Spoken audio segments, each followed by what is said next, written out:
L'Europe à la une, c'est votre rendez-vous tous les jours, juste avant 13h dans Europe Midi. Rendez-vous avec Daniel Cohn-Bendit. Bonjour Dani. Bonjour Maxime. On va reparler de Barcelone. Tous les jours, nous parlons d'Europe avec vous. Et aujourd'hui, évidemment, on revient sur la situation en Catalogne. On l'a appris il y a quelques minutes. Carles Puigdemont, le président catalan, vient d'annoncer que finalement, il ne s'exprimerait pas avant mardi. Visiblement, les indépendantistes réclament un peu de temps. Toujours pas de dialogue, en tout cas, entre Madrid et Barcelone. Et alors, il y a une chose qui vous agace, vous, c'est que pendant ce temps-là, Bruxelles ne fait rien. Oui, c'est incompréhensible cette attitude de Bruxelles. C'est le bordel en Espagne et en Catalogne, si j'ose dire et employer ce mot.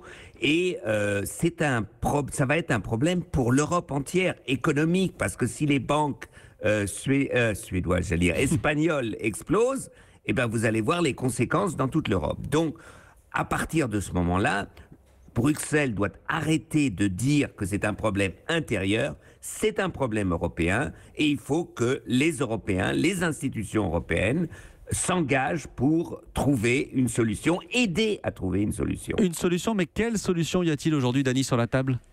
Eh bien, la solution la plus simple, elle est que d'abord, Bruxelles envoie un diplomate pour calmer les gens, de dire d'accord, écoutez, attendez le sommet européen du Conseil européen de mi-octobre. Là, les chefs d'État, sur proposition de la Commission, proposeront une médiation, proposeront donc de trouver une solution qui permette de sortir de ce dialogue de sourds, c'est qu'il n'y a pas de dialogue, et de sortir de l'impasse. Je crois qu'en calmant le jeu, en disant que Bruxelles prend ses responsabilités et demande aussi bien à Madrid qu'aux indépendantistes de se calmer, d'attendre, eh bien, on peut gagner du temps et voir où on ira avec une médiation. Dani, vous parlez de médiation. Dans ce genre de crise, il y a toujours le fantasme du médiateur. Est-ce que vous voyez une personnalité qui pourrait aider à débloquer la situation ? Moi, j'en vois trois.